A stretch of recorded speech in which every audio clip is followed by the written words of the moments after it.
On the 5th day of conclave, when the bells of St. Peter's Basilica tolled sext and clouds the color of unpolished pewter drifted low over the Tiber, a tremor of collective anticipation rippled through Rome's cobbled arteries. Street hawkers paused mid-haggle, nuns slowed their rosary cadence, taxi radios crackled in half a dozen tongues, all asking the single question that has, for 2 millennia, braided the fate of empires with the pulse of the faithful. Habemus papam?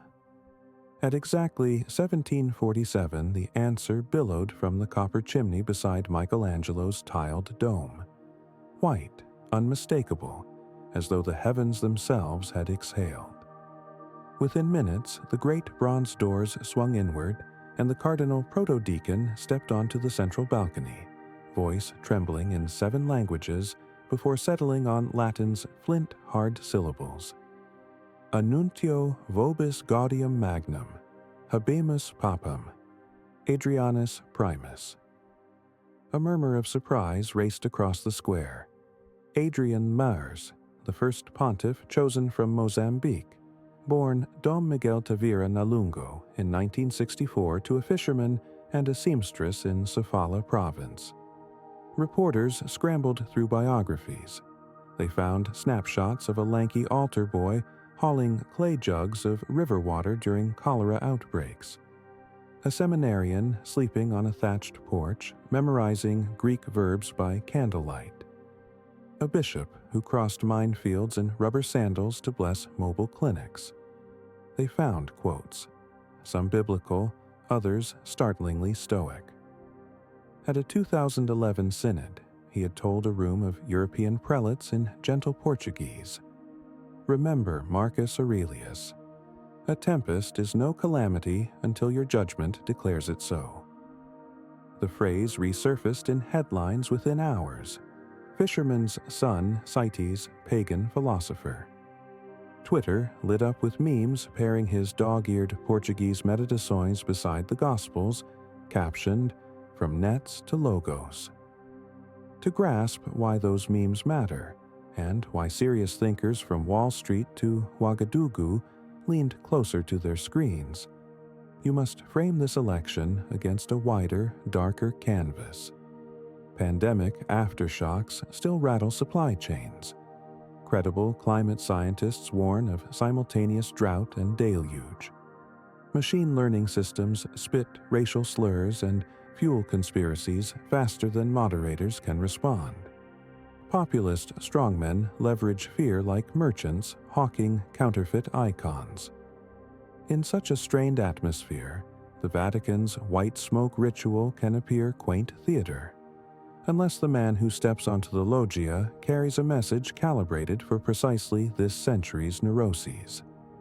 Pope Adrian's first Urbi et Orbi greeting lasted 6 measured minutes, but analysts replayed 2 lines on loop.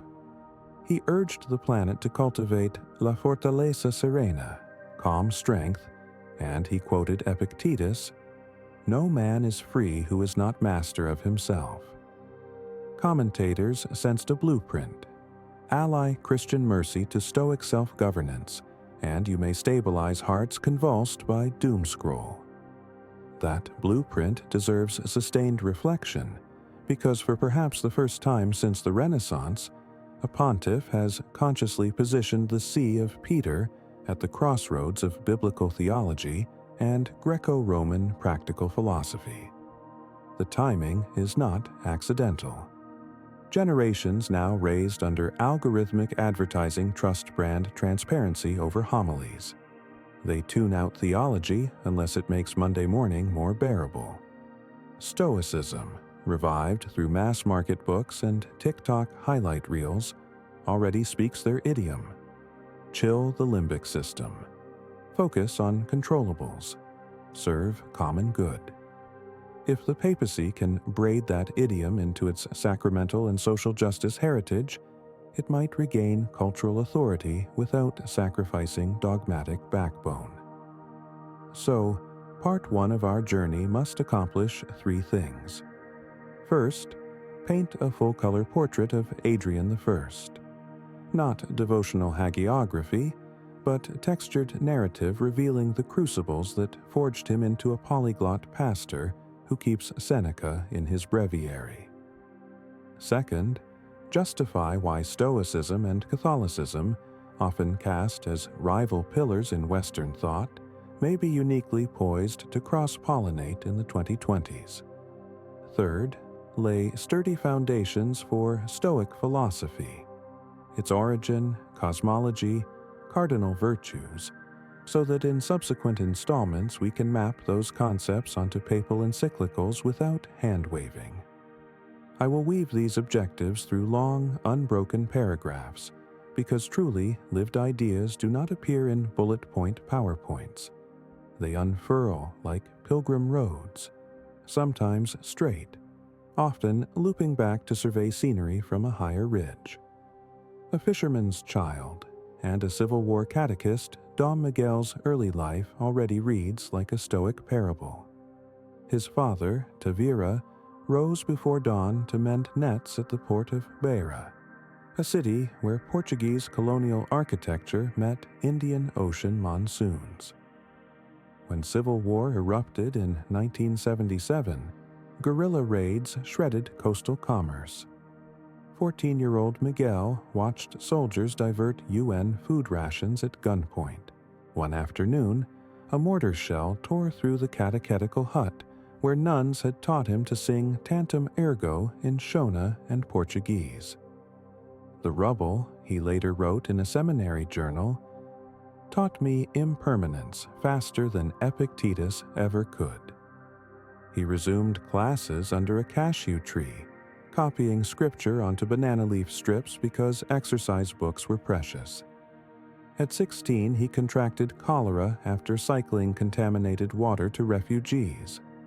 Sisters at the missionary clinic read him Marcus Aurelius aloud in Portuguese translation, reasoning that the emperor's pandemic thoughts might comfort him when penicillin and rehydration salts ran out.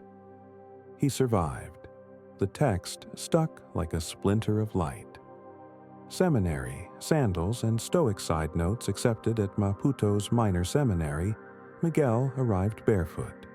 Shoes had dissolved in salt marsh mud. A crusty rector presented him with 2 volumes, the Latin Vulgate and, perhaps curiously, a battered Loeb dual-language edition of Seneca's De Tranquilitate Animi. For your rhetoric, the rector winked. Miguel underlined passages nightly, especially Seneca's observation that the mind which sails straight finds harbors in any sea. During philosophy studies in Lisbon, he frequented a used book alley where he scavenged a Portuguese Epicteto manual. Marginalia reveals a pattern. Beside every Stoic maxims, he scribbled gospel parallels. Hold fast to what benefits virtue, next to where your treasure is, there will your heart be also. Bishop of the floodplain. Ordained in 1991, Miguel, now Father Tavera, served cyclone-lashed dioceses along the Zambezi. Parishioners recall him improvising rafts from oil drums to ferry catechists across rivers. When floods destroyed a clinic, he quoted Marcus to sobbing nurses, "You have power over your mind, not events." To many, the line felt like spiritual first aid, translating Stoic locus of control into Catholic hope. In 2007, Benedict XVI appointed him auxiliary bishop, praising his boundless charity and uncanny composure. That composure faced trial again when the 2019 cyclone Idai swallowed Beira in surges up to 4 meters high. Bishop Tavira trekked village to village, distributing chlorine tablets and repeating Epictetus in local Sena. Suffering is a training for the soul. Aid workers told CNN that his calm stilled panic more than megaphone commands. The conclave pivot fast forward to 2025. Vatican watchers predicted an Asian or North American papacy. Yet one Brazilian cardinal whispered during scrutiny, We need a pontiff who can preach hope without Wi-Fi. Tavira's ballot count snowballed. On election morning, a cardinal from Canada reportedly slid Marcus Aurelius across the cafeteria table, murmuring, "For your acceptance speech?" Tavira nodded, eyes damp.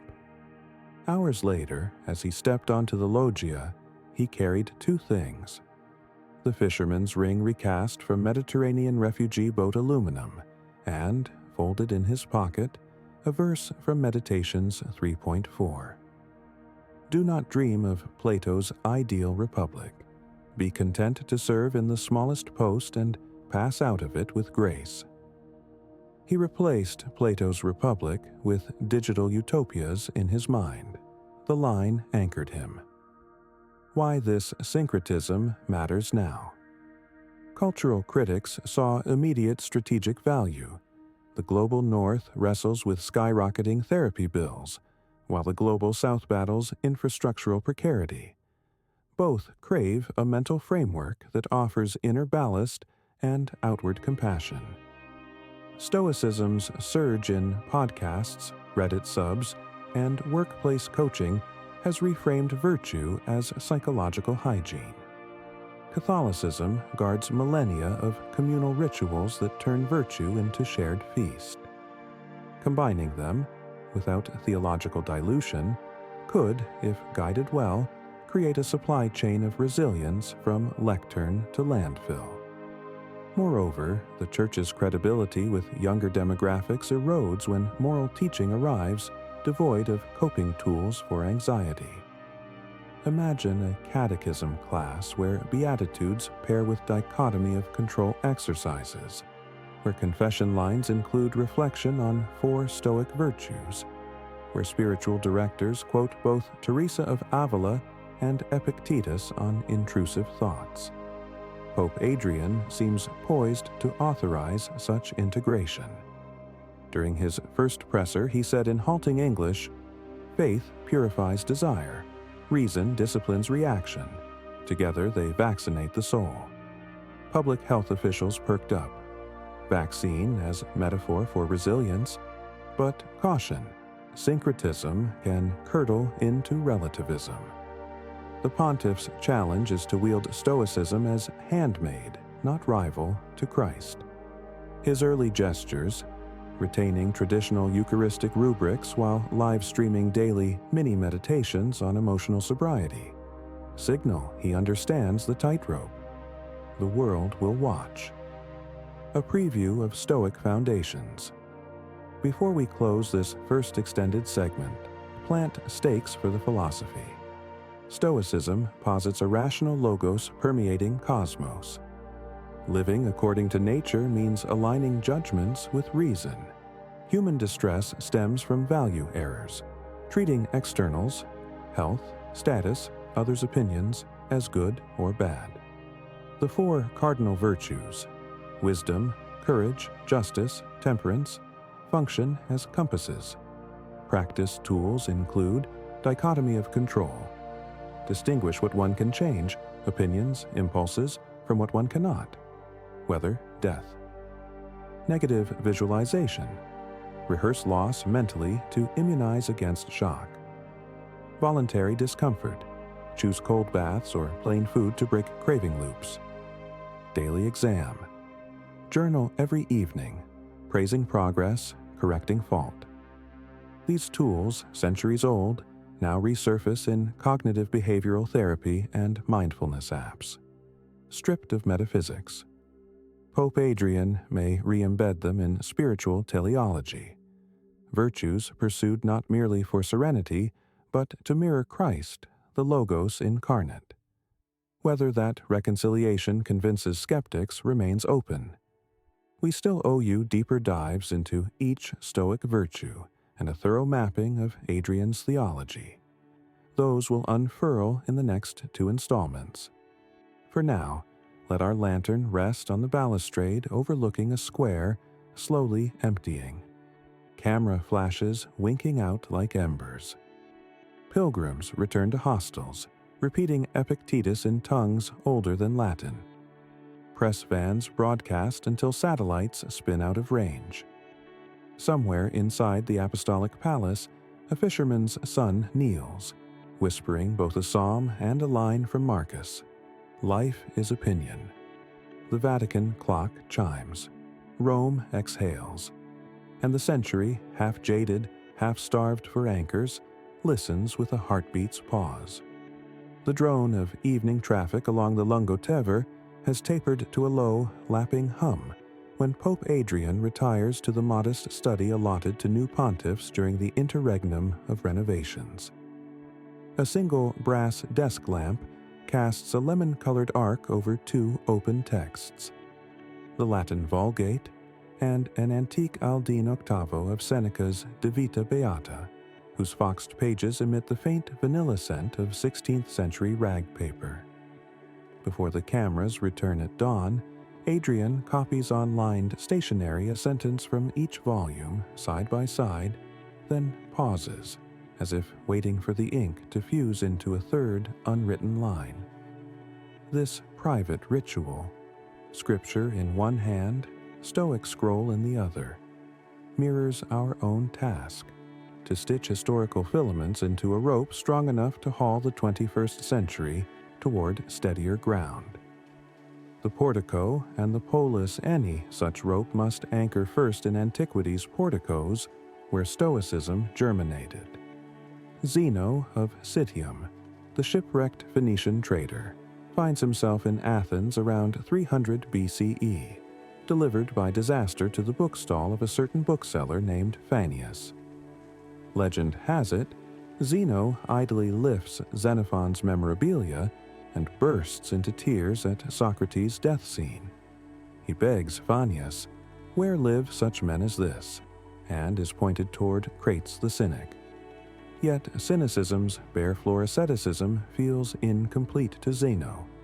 Contempt for externals does not yet articulate how to serve brother and city.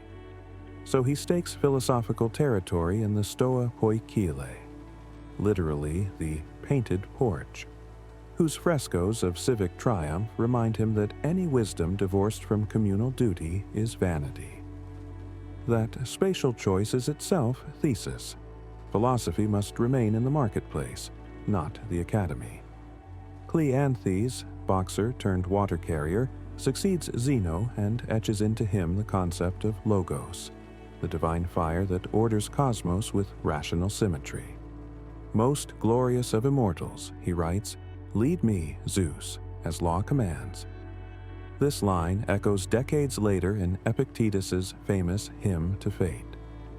Chrysippus follows, codifying logic so rigorously that his syllogisms will later school medieval scholastics who map Aristotelian categories onto Christian metaphysics. Fast forward 2 centuries. The Roman Republic metastasizes into empire.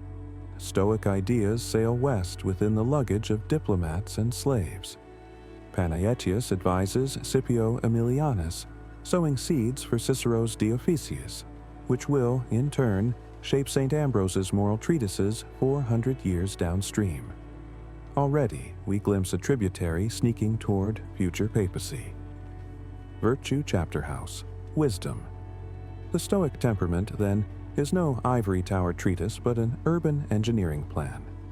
Its foundation stone is Sophia, wisdom, which the early Stoa defines as scientia rerum divinarum et humanarum, knowledge of things divine and human.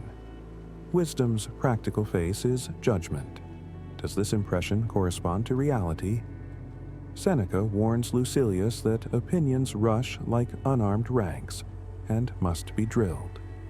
Modern cognitive psychology confirms interval between stimulus and appraisal is malleable. Adrian, as bishop, drilled seminarians in floodplain parishes to practice what he called one-breath exegesis. Every crisis report, crop failure, militia raid, must be followed by a silent inhalation long enough to repeat internally. Is this within my circle of response? That single beat often prevented hasty blame. When journalists pressed the new pope on global warming skeptics his second week in office, he used the same beat before replying. "I cannot compel minds, but I must compel myself to stewardship." Virtue, Chapter House. Courage, Andrea. Courage has never meant mere brute daring. Epictetus scoffs at gladiators who swagger yet fear ridicule. Courage is the byproduct of hierarchy of goods. If virtue outranks breath, one can lose breath without losing integrity. Consider Blandina, Christian slave girl, 177 CE. Her Stoic-tinged martyr acts echo Musonius's lectures that women share rational nature with men. Courage scripts papal conduct during Ebola visits, or, as with Adrian, wading Idai floodwaters even as crocodiles regained estuaries. Photographers captured him ankle-deep in sewage, distributing chlorine tablets, muttering a Cena paraphrase of Seneca. Misfortune is the price of the theater ticket. Accept the drama. Virtue Chapter House. Justice Dikaiosune. Justice extends virtue beyond private soul into architecture of society. Stoicism's radical claim that moral worth ignores status galvanized Roman jurists to grant legal recourse to freedmen. The Church, centuries later, inherits this skeleton. Gregory the Great's almsgiving led him to declare, "The property of the Church belongs to the poor." Pope Adrian's first curial act echoes that genealogy, redirecting 15% of Vatican discretionary funds to a joint Catholic-Anglican Malaria Institute. Stunning accountants, but anchored in Stoic Christian justice, truth incarnate as equitable structures. Virtue Chapter House. Temperance. Finally, Sophrosine, temperance, bridles appetite not by repression but by right-sizing needs. Musonius advised his pupils to sleep on straw, not to punish flesh but to train desire. The Franciscan movement will later canonize similar discipline. Adrian's seminary years lacked electricity. He learned to parse Greek by kerosene lamp. As pontiff, he abolishes Vatican's private gourmet chef rotation 2 days a week, eating the staff cafeteria's lentil soup. Critics call it performative until clerks confess waste reduction of 30%. Emotional engineering tools. Having erected pillars, the Stoics offered tools as functional as carpenter squares. 1. Premeditatio malorum. Negative visualization immunizes against shock. Seneca rehearses exile. Marcus contemplates premature death of children. Adrian's aides confirm he drafts contingency homilies for scenarios ranging from personal stroke to AI-generated papal deepfakes. If you rehearse, he quips, the devil steals less. 2. Voluntary discomfort, cold baths, coarse cloaks, breaks dependency loops. Adrian continues to shower cold on Fridays. Journalists fishing for piety find instead operational perk. It keeps meetings shorter. He smiles. Third evening exam. Stoic version found in Epictetus's fragment, I will upbraid myself. Ignatius of Loyola recasts it for Jesuits. Adrian merges both. He asks not only where he failed charity, but where he misjudged externals. Logos meets logos incarnate. At this juncture, some theologians raise Christological eyebrows. Does Stoicism's impersonal logos threaten Christian doctrine? Early apologists like Justin Martyr argued the Stoic logos was faint foreshadow of logos incarnate. Adrian, fluent in patristics, echoes Justin. Reason's spark found full blaze in Christ. Hence, integrating Marcus into catechesis is not dilution, but retrieval of seeds long buried. Digital resonance. Why does Stoicism resonate with Gen Z Catholics and agnostics alike? Algorithmic culture prizes hacks. Micro habits to reduce anxiety. Stoicism offers ancient, hack-like clarity, yet anchored in virtue. Adrian's first TikTok clip, yes, the Vatican's new Pontifex 21 channel, shows him reciting Epictetus's Enchiridion Section 5 against a backdrop of dawn over Tiber. It amasses 8 million views, comment sections buzzing. Finally, spiritual content minus guilt. Yet he ends video with a psalm, binding the hack to heaven. We have roamed 2,000 years in 2,000 words, yet the quarry is chosen. Stoicism's marble pillars stand ready for an architect in fisherman's shoes. In our third and final segment of Part 1, we will carve the details. Adrian's formative letters, the psychological science validating Stoic exercises, and the potential objections: syncretism, elitism, passivity. When we step into Part 2, we will cross the threshold into papal missions and Christian virtues. But first, we must finish laying every stone of Stoic groundwork sturdy enough to bear the weight of an apostolic palace and a restless planet. Critics have begun sharpening quills. In the op-ed columns of Madrid and Manila, theologians and philosophers raise 3 wary flags. The first waves: syncretism. If a pope quotes pagans with the same fondness as prophets, does he blur the line between baptismal waters and Athenian wine? The second warns of elitism. Can a discipline honed by literate senators in colonnades truly serve subsistence farmers or gig economy riders? The third hoists the banner of passivity, charging that the dichotomy of control might lull believers into withdrawal from systemic injustice. All 3 objections deserve answer before we carry Stoic bricks into the next story of papal teaching. Adrian meets the syncretism charge by returning to Justin Martyr's thesis that the seminal Logos illuminated sages before the gospel burst full sunrise over Palestine. In a private letter to the Congregation for the Doctrine of the Faith, leaked inevitably, he writes, "Wherever reason sobers the passions, there the Logos whispers." Christ did not merely replace prior wisdom, he crowned it.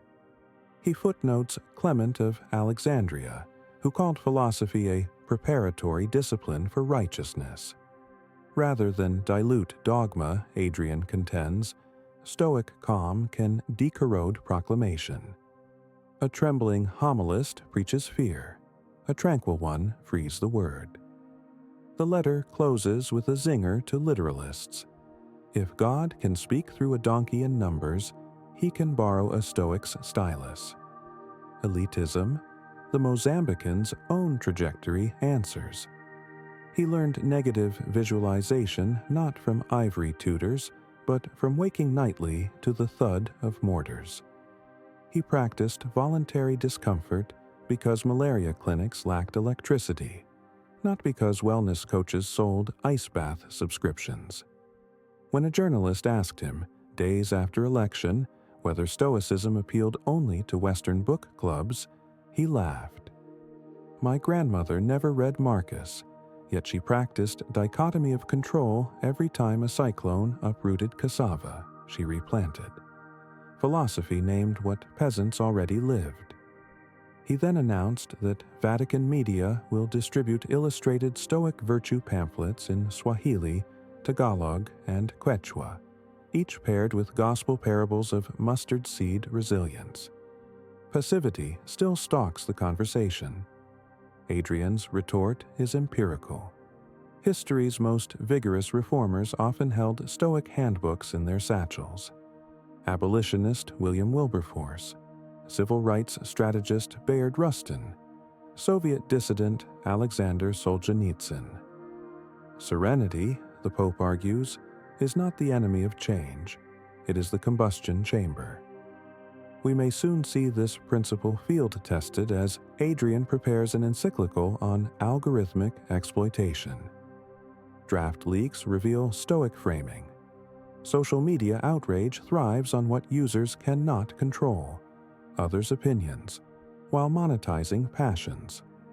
the pontiff urges digital citizens to reclaim agency by refusing clickbait indignation and channeling energy toward local justice schemes. Secular neuroscientists, for their part, are inadvertently buttressing Adrian's synthesis.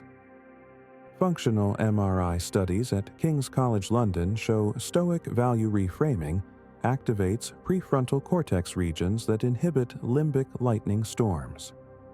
Compassion meditation trials at Massachusetts General Hospital find overlapping neural circuits. Merge the two, and you obtain the brain architecture for what saints term peace that passes understanding. Adrian's Jesuit science advisor, Father Ortiz, publicly mused that grace elevates nature, but nature's wiring already leans toward logos. Expect future Vatican-backed grants probing how Eucharistic adoration plus Stoic journaling affect veterans with PTSD. Before we pivot to Christian virtue in Part 2, we must open the drawer of early to Vera correspondence. 37 letters penned between ages 19 and 23, digitized by Lisbon's Catholic University. In them, we see Stoic seedlings. He writes his seminary friend Clara, lamenting that Civil War checkpoints confiscated his Greek lexicon. Epictetus would say, "Books are indifferent, virtue my only luggage." Months later, after malaria relapse, he jots, "Pain teaches temperance faster than fasting." During pastoral internship, he confronts a corrupt parish council hoarding EU grain aid, then writes Clara, "Injustice angers me, yet Epictetus warns anger is borrowed fever. I choose steady exposure. Sun melts wax faster than flame." That board resigns within the year, under diocesan inquiry. Such letters foreshadow the rhetorical alloy Adrian now forges. Molten indignation cooled through Stoic molds, producing tools fit for rebuilding trust with both skeptics and scrupulous devotees. He drafts future bishops' retreats themed The Four Pillars and the Beatitudes, pairing each Stoic virtue with Christ's blessing. Wisdom to poor in spirit, courage to those who mourn, justice to hungering for righteousness, temperance to pure of heart. The workbook includes nightly exam prompts. Which external snagged my peace? Which neighbor did my peace sustain? We have, in 3 prolonged breaths, illuminated the portico origins, carved the 4 marble virtues, answered the trifold critique, invoked neuroscientific ballast, and rummaged through the private letters of a pontiff whose sandals still squeak from Tuesday's rain. Part 1 now stands at full height, a colonnade sturdy enough to support the heavier vaults ahead. In Part 2, we step inside the Basilica of Papal Mission. Mercy, poverty, peacemaking, and the Christian virtues Adrian elevates. We will examine his projected encyclicals, his first curial shake-ups, and the distinctly gospel notes that differentiate sacramental love from Stoic resignation. But remember, before crossing that threshold, the porch itself is holy ground. Zeno's paint still dries, Marcus's wax tablets still glisten under Danubian frost, and a Mozambican fisherman's son still copies Seneca lines beside Vulgate verses, waiting for dawn. The Sistine bells have not yet cooled from their inauguration peal when Pope Adrian I slips out of the apostolic palace under pre-dawn sodium lamps, wearing a plain cassock and the same rubber-soled sandals that carried him through Cyclone Idai's mud 2 years ago.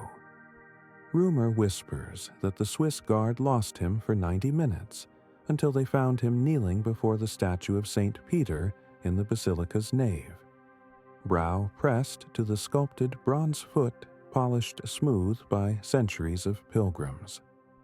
Later that morning, at his formal inauguratio mass, he processes in jeweled vestments, but every camera zoom reveals he still wears the fisherman's ring cast from refugee boat aluminum. Such liturgical choreography is more than optics. It establishes the dialectic of his papacy: gold for sacraments, sandals for service, Gregorian chant for timelessness, Stoic aphorism for today's neural circuitry, a chair called Cathedra Petri, and a walking staff whittled from Zambezi driftwood. This second part of our trifold script steps fully into that dialectic. We leave behind Zeno's portico foundations and enter the basilica of specifically Christian mission. Stoic virtue remains essential stonework, but mortar now mixes with gospel mercy, liturgical tradition, and the papal charge to strengthen your brothers. 4 broad vaults rise overhead: mercy, poverty, peace, and the virtues of Christ, each thick with history, each newly frescoed by a pontiff who quotes Marcus while blessing rosaries. Our task is to explore these vaults in detail, their scriptural underpinnings, Adrian's pastoral biography, his early policy moves, and how Stoic insights inflect, but do not overpower, the Christocentric center. Mercy as the via media between apathy and anxiety. When the conclave ballots were still warm, Adrian convened his first press audience and addressed not journalists first, but, through them, our brothers and sisters whose consciences are wounded by fear or shame. He named survivors of clergy abuse, single mothers evicted during austerity, and adolescents choking on cyberbullying. Mercy, he declared, would be the signature on every decree. The statement echoes his predecessor Francis, but Adrian adds Stoic ergonomics. The physician must calm his own pulse before steadying the patient's, he says, paraphrasing Seneca's counsel that an angry mentor cannot treat learners' anger. The Pontifical Council for the New Evangelization, a body many cardinals expected him to abolish, was instead repurposed within a week.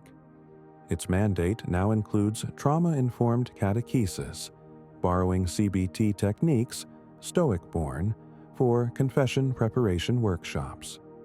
With a stroke, the Pope ties Stoic emotional regulation to the sacrament of reconciliation, promising penitents both absolution and portable coping tactics. Critics call it therapy church. Adrian responds during his Sunday Angelus, mercy must irrigate the psyche as well as the soul. Christ healed paralytics and absolved sins in one breath. Now, some exciting news. Our channel now offers a members club. By joining it, you'll unlock exclusive benefits, deeper content dives, and personal insights. Join us on this journey, and let's build a meaningful life together. And I also humbly ask you to leave a comment, as it helps my channel immensely. If you do not know what to comment, just write better every day, so I know you reached this far. And don't forget to subscribe for more content like this. Also, I've linked some books on Stoicism that helped me become the man I am today, and will also help you achieve a Stoic mindset poverty. From mendicant sandals to digital predatory lending. In Beira, Dom Miguel once sold his only bicycle to buy deworming tablets for a rural mission. The story went viral only after his election, when a nurse posted a decade-old photo, the future pope, clothing soaked, pushing a wooden cart of medicine through knee-deep floodwater. That raw image frames his economic agenda. Unlike social media papalism, which sometimes tweets economic platitudes into echo chambers, Adrian drafts granular policy.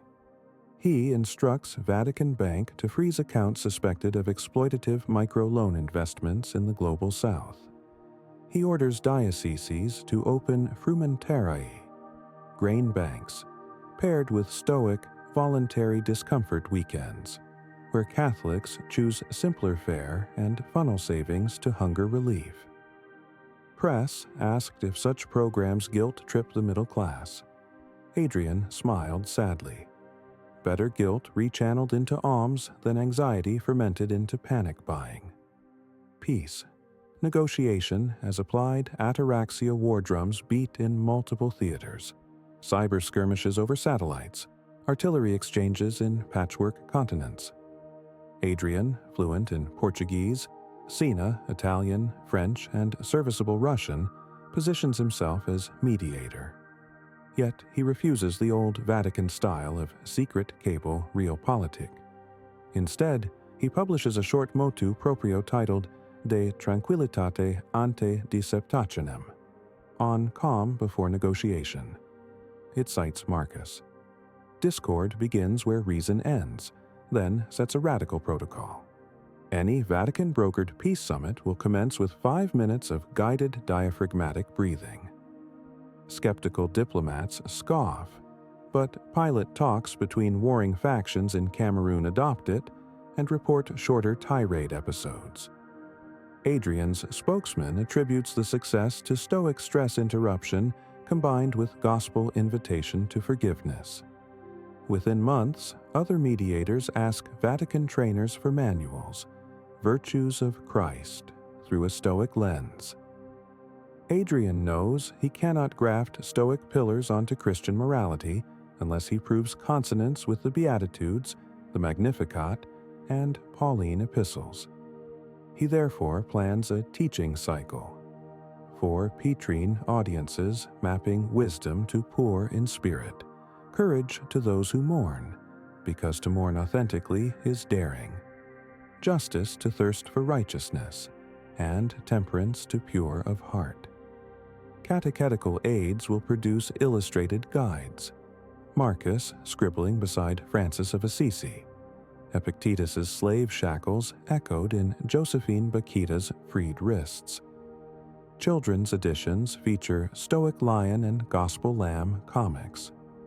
His first encyclical draft, leaked as Caritas Orbis, weaves the parable of the Good Samaritan into Seneca's globe citizen metaphor. He argues systemic charity must be intelligent, guided by wisdom, daring, requiring courage, equitable, anchored in justice, and sustainable, demanding temperance.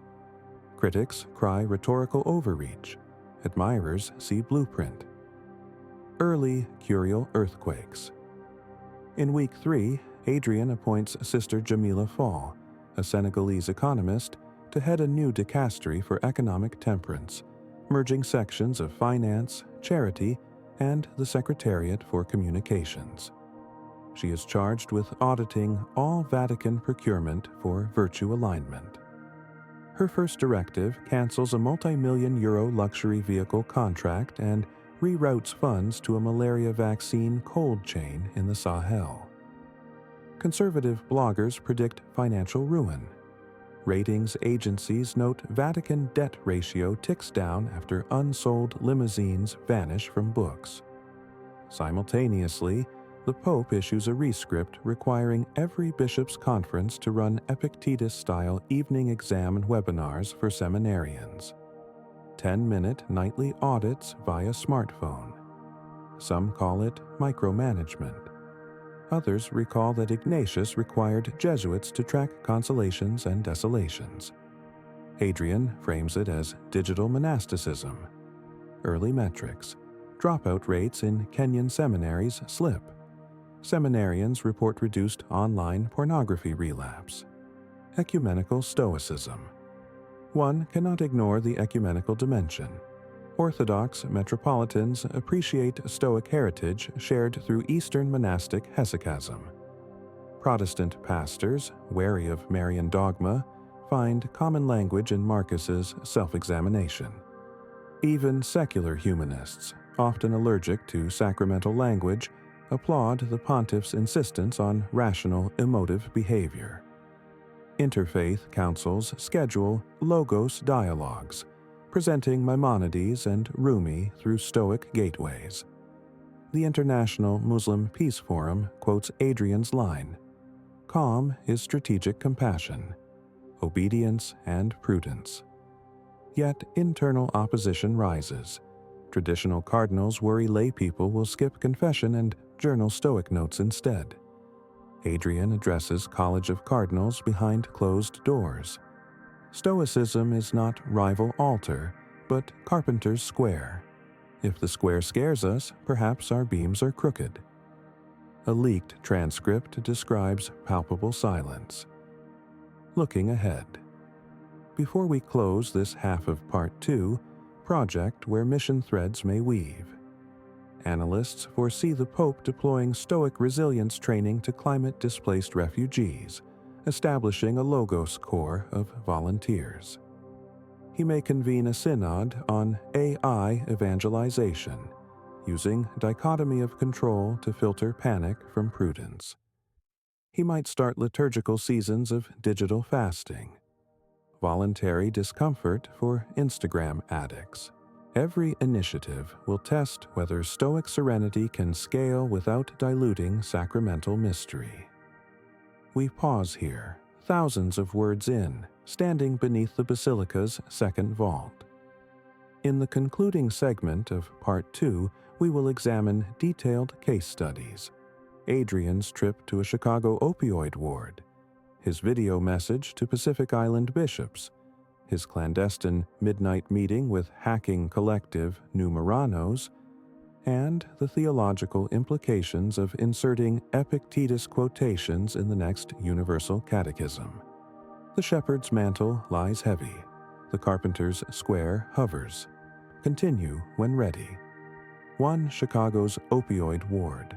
Mercy with a pharmacological spine. A month after his election, Pope Adrian asked the U.S. nuncio for an unscheduled detour on the transatlantic flight to the United Nations. His staff expected a suburban cathedral. He chose instead Ward 3B of St. Augustine Medical Center on Chicago's near West Side, an inpatient detox floor where the hum of negative pressure vents mixes with the soft clack of restraints. Cameras were barred. Notes survive from Dr. Elena Ruiz, a second-year resident on shift. 1907 hours. The Holy Father enters in plain white coat over cassock. Quotes Epictetus to staff. Ask not that events happen as you will, but will them as they happen, and you shall have peace. He adds, peace is not sedation. Peace is the clarity that enables correct dosage. He requests tour. He stopped at Germain, age 33, whose fentanyl overdose had twice flatlined. Germain shook, sobbed that God hated him. Adrian laid hand on gauzed forearm and answered with the prodigal parable, but then pivoted. The father ran to the son. You must run to your own will. The dose schedule is your training ground. One skipped dose places judgment outside you. He handed Germain a small card. Dichotomy of control. DT Zoex edition under my control. Attendance, honesty, micro goals. Not under my control. Past shame, staff opinions. First right act, swallow next Suboxone tablet overnight. Germain taped it above the vitals monitor. 6 months post-discharge he remains clean, now mentoring new admits. The ward adopted the card for all patients. Completion rates rose 11%. Stoic metacognition married to sacramental absolution created what Dr. Ruiz calls pharmacological mercy. 2. A video to bishops knee-deep in brine. Before traveling to New York, Adrian recorded a 5-minute message for the Pacific Island bishops whose dioceses lose shoreline weekly. He began not with Jeremiah's lament, but with Marcus Aurelius 4:49. You have power over your mind, adapt perception, and thereby over adaptation itself. He urged them to cultivate esperanza pratica, practical hope. 3 directives followed. Map every parish building's elevation to centimeters, not vague high or low. Train altar servers in climate migration protocols. Start Stoic seed banks. Breadfruit and taro seedlings stored on inland ridges. The video reached local chiefs who historically mistrusted foreign clergy. Seeing the Pope discuss soil salinity, they granted church teams hilltop acreage. Catholic Relief Services now breaks ground on the first Stoic seed bank on Vanuatu's Ambai Island. Agricultural economists estimate it will save $2 million in future import costs. 3 midnight at the Domus Sanctae Marthae, with the Numeranos rumors swirled of a meeting between Adrian and an elusive hacktivist collective calling itself Numeranos, inspired by crypto-Jews who outwardly conformed while preserving hidden rites.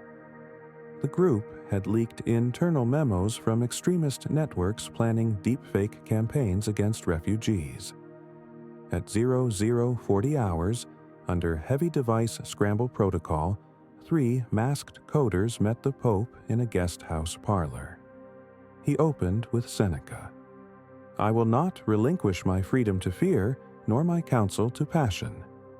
Then recited Matthew 10:16. "Be wise as serpents, innocent as doves." He proposed an ethics compact. Moranos would report disinformation plots to the Holy See's new dicastery for digital temperance before public release, giving mediators a window to preempt retaliatory violence. In exchange, the Vatican would advocate for hacker amnesty if actions remained nonviolent.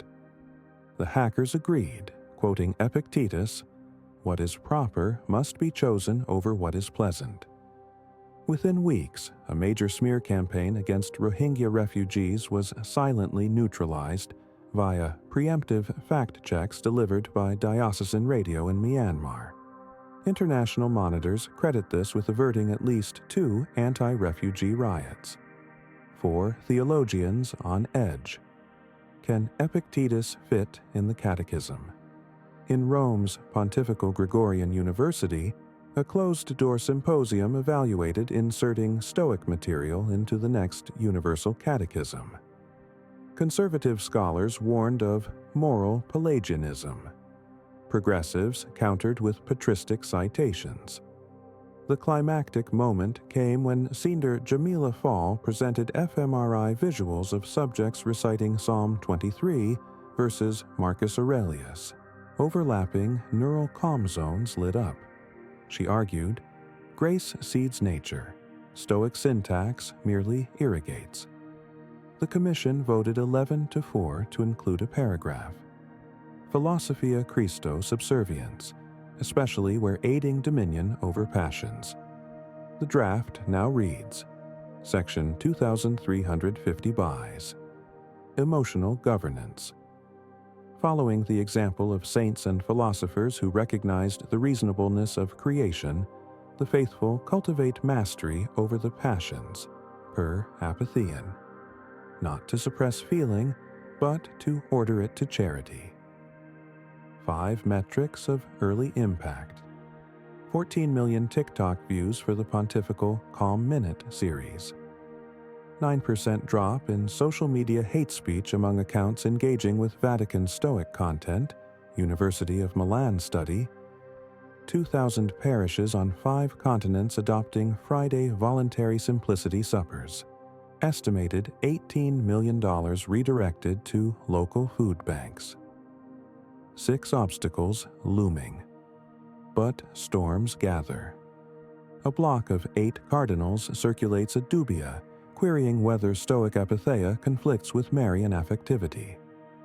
African bishops worry voluntary discomfort weekends may look tone-deaf in regions already enduring involuntary hunger. Adrian schedules a synod on affectivity and action, promising to integrate Ignatian discernment with Stoic audit, ensuring emotion's role as motivator, not tyrant. Success is not certain. St. Peter's colonnade has weathered schisms before. Closing the basilica doors, opening the world gate. We have traced mercy in detox wards, poverty turned seed bank, peace waged in code, and catechism paragraphs glowing with old Stoic ember. The shepherd's mantle meets carpenter's square. Mercy arcs downward, square aligns foundations. Part 2 now stands at full 5,000-word stature. In the final installment, Part 3, we will telescope outward to compare Stoic and papal ethics, resilience, and service.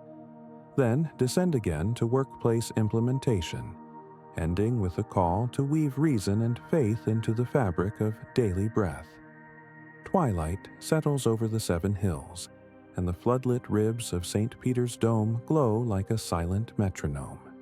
Steady, luminous, indifferent to the swarm of tourbus headlights orbiting the piazza below.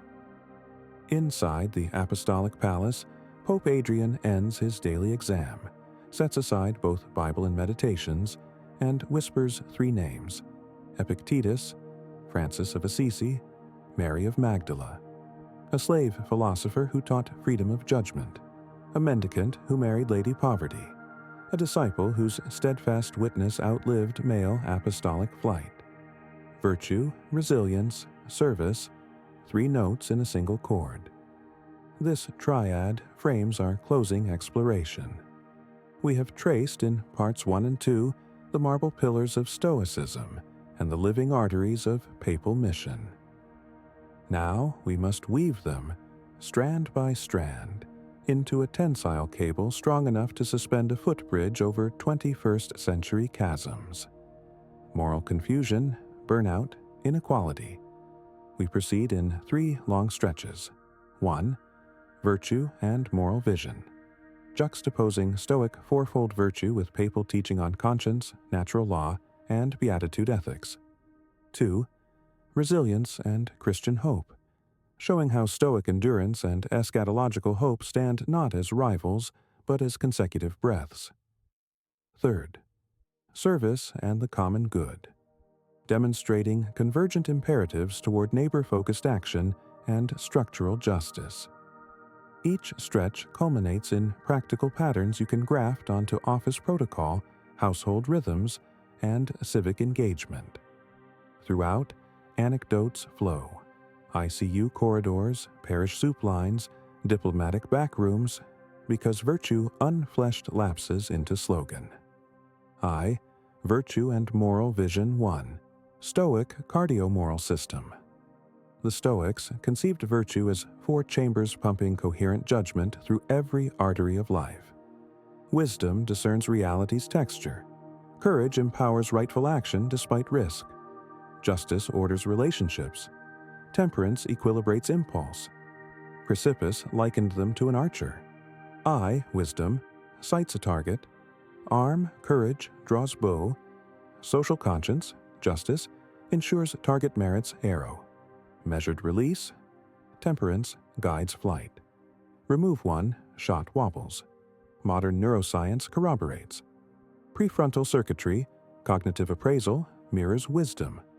Anterior cingulate activation, conflict monitoring, aligns with courage. Temporoparietal junction, empathy, fairness, supports justice. Orbitofrontal modulation, impulse control, undergirds temperance. An integrated brain is a virtuous brain. 2. Papal triune moral map. Catholic moral theology orients around 3 axes: object, what is chosen; intention, why; and circumstance, context.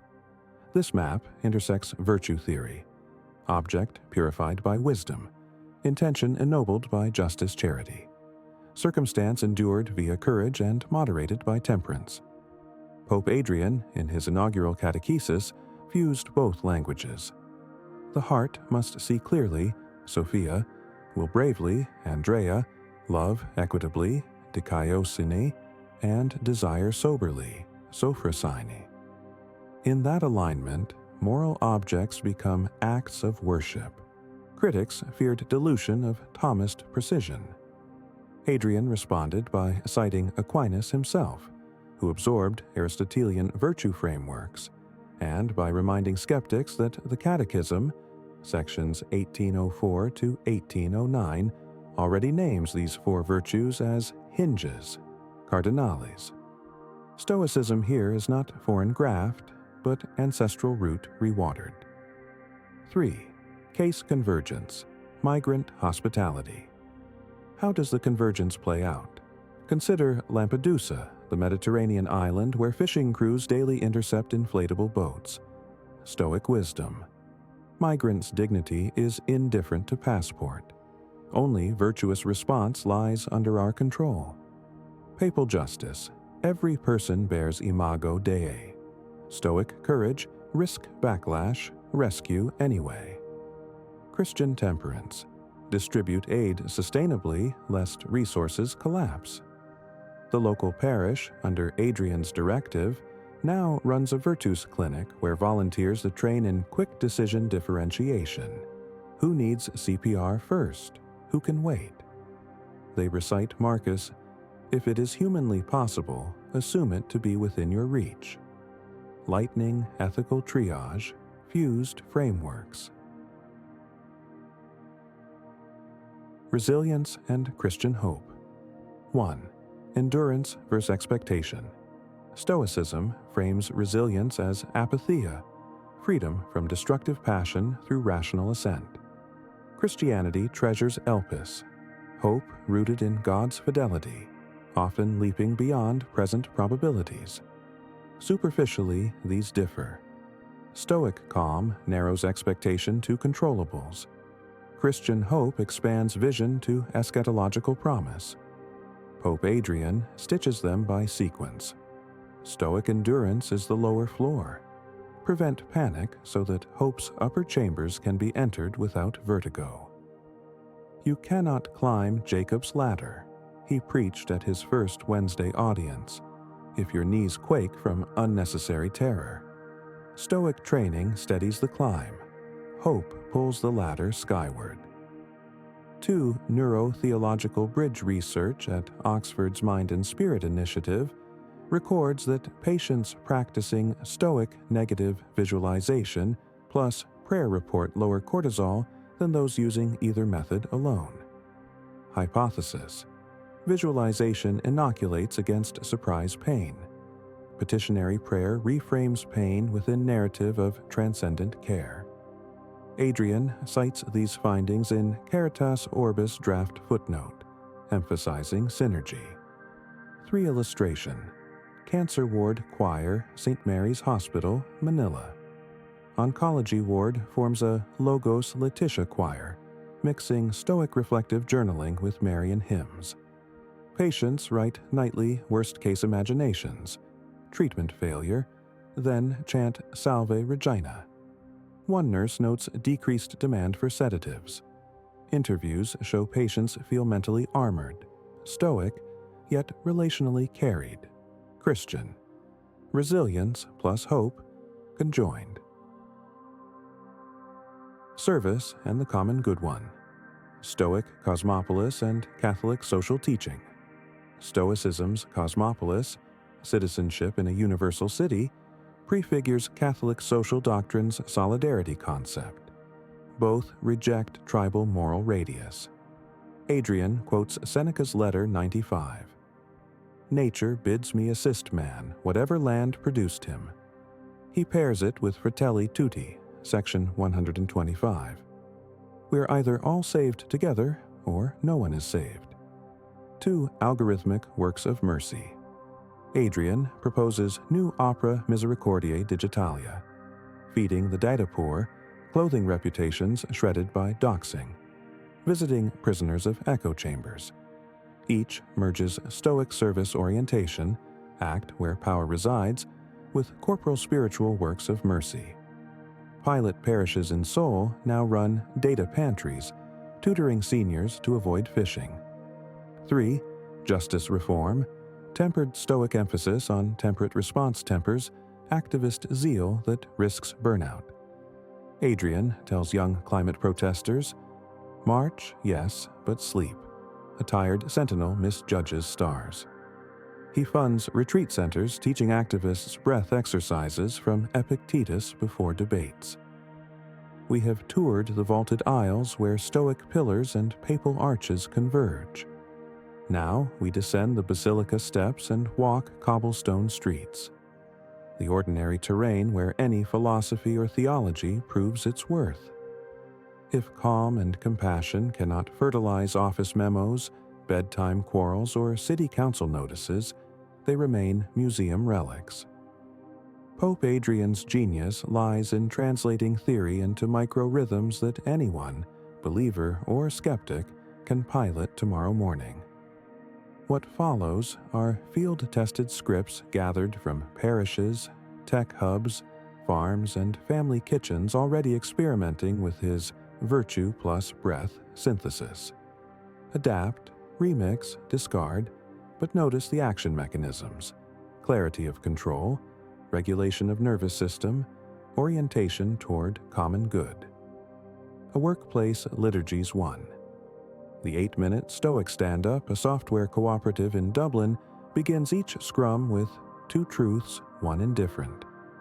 Every dev states 1 controllable task, 1 virtue stake, justice, courage, etc., and 1 external they release. Client mood, market fluctuation. They exhale on the release. Sprint velocity metrics improved 7% after 3 weeks. More telling, Slack thread sarcasm dropped. Template, controllable task, ship authentication patch. Virtue anchor, temperance, avoid scope creep. Indifferent to release, analyst rumor on competitor feature. 2 email ductus. Drawing on Adrian's dictate that curial memos include a calming line.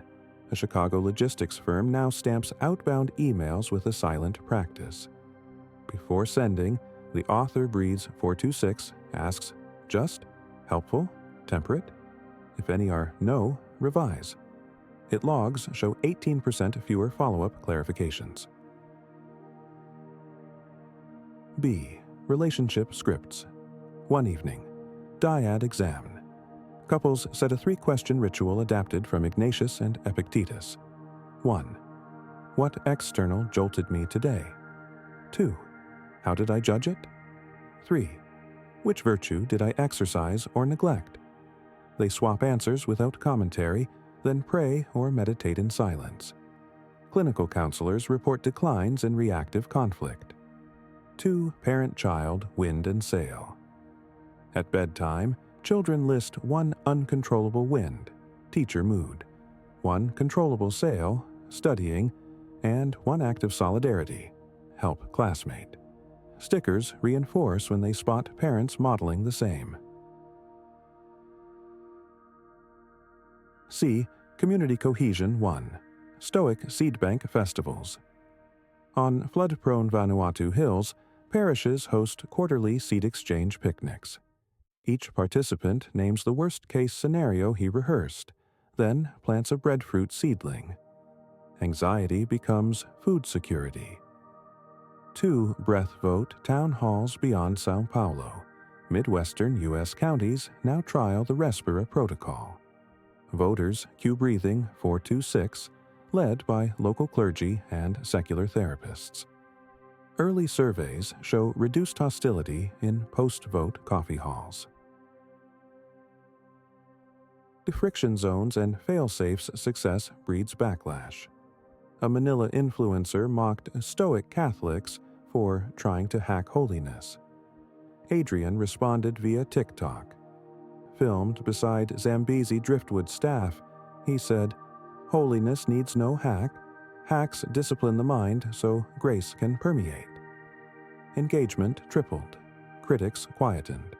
Pastors warn of freeze risk. Some parishioners weaponize dichotomy of control to dodge social obligation. Hunger crises are externals. The Pope's handbook counters. Externals to me may be controllables to us jointly. Thus, solidarity enlarges the control circle. In his second encyclical draft, Adrian pictures humanity as a 2-bladed propeller. 1 blade. Reason keeps craft from stalling in superstition. The other, faith, lifts it above mechanistic despair. If either bends, flight wobbles. Stoicism tunes the reason blade, sharpening moral discernment and emotional aerodynamics. The papacy tempers faith into caritas action. Together, they carve headwind into lift. He ends the draft, and we end this series with a pastoral plea. Therefore, beloved citizens of the cosmopolis and disciples of Christ, breathe. Breathe the calm of the Stoic porch and the hope of the empty tomb. Plant your feet where floodwaters recede, yet fix your sight where kingdom horizons dawn. Let wisdom weigh your judgment, courage propel the deed, justice widen the circle, and temperance keep the feast sustainable. In such cadence, your very pulse becomes a psalm, your inbox an epistle, your city a basilica of rational mercy. Go and steady the world. Now, if any part of this message has been helpful to you, leave us your like and comment, helping the algorithm recommend it to someone who needs it at this time. Don't forget to subscribe so you don't miss new videos. And if you look through the videos we've already uploaded, you're sure to find something to take with you. Have a good day.